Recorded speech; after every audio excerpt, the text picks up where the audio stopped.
Cebu Catholic Television Network.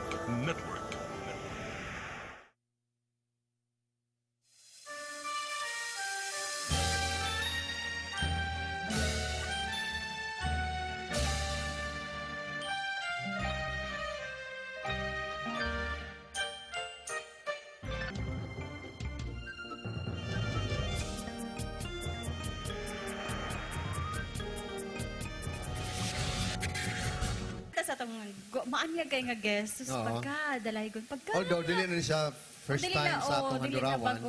Wa gini si Piat kada guest gini bongga gyud siya. Bongacious, Diba? Hair and makeup and all that. Oh, look at the outfit. Kada gisting niya day. Magkaanam siya kanindot ba? Yang aura ba magsige bitaw kan. Ang iya pong pag-awit ko yan. Usa sa atong mga driver diri sa improve. Yes. Atong driver diri sa kuan murag naungot imbis muli nata ni. Nasangit. Muli okay ni tanaw gyud siya kay gigwapahan gyud siya. Mao, mo ato na ning tanaw. Ato lang ngalan sa tago nga Randy. Ay, hala ka diha. Hala. O sige, ato na rin paminahon. O atong tanawon, di ba, malingaw. Kani ang awiton, day, nahimo kaning finalist sa Cebu Pop Music Festival. O kuya. Dungan-dungan sa imo ang entry. Dungan-dungan sa akong entry nga itong may katumanan. Ang nag-compose nini, ang nagama nining kanta mo si Jude Gitamondoc. Siya ba nang ga-compose ng Atikra? Pero Atikra, sa pato, katong mga Bisaya nato. Kana ron si Jude, producer na siya ron, kay murag nagkadato na ng bata. Nagkadato na. Okay. Okay. Makaproduce na. Itong sugaton kuya, sa iyang unang awit, tindot kay title din siya kuya, Usa Kalibo, Usa ka Panamilit. Aniya na, si Miss Era Tanque.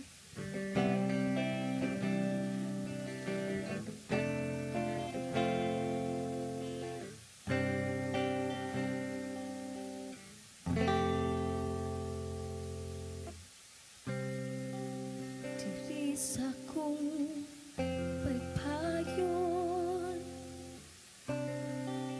ihandom ko ikaw. Bisan sa tong kilay ko, napati ko ang imo pagtuaw. Ngano ka pagkasayo, buwi ko ng panumpanga, di kahigugmao.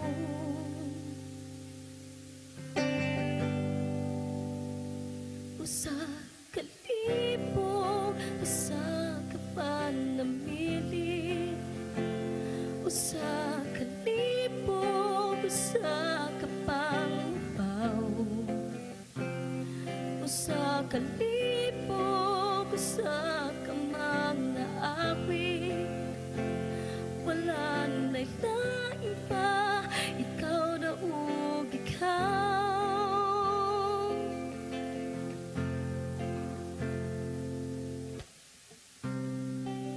Ako nang kipaano ang mga damgo ko. Itugyan sa mga ang mga pangandun na nakalayo. Ngano ka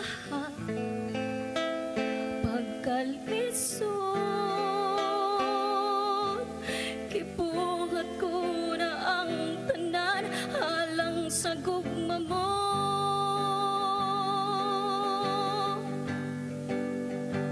Usa Kalibo, usa ka Panamilit.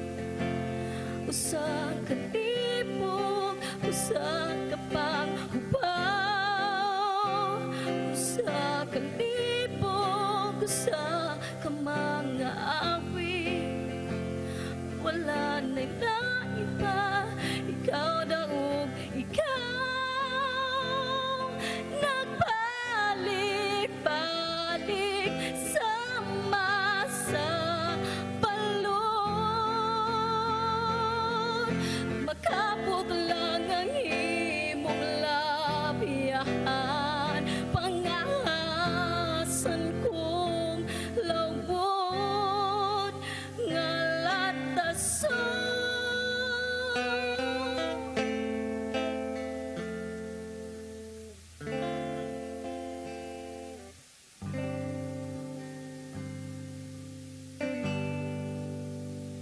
usa kalibog, usa ka panamilit.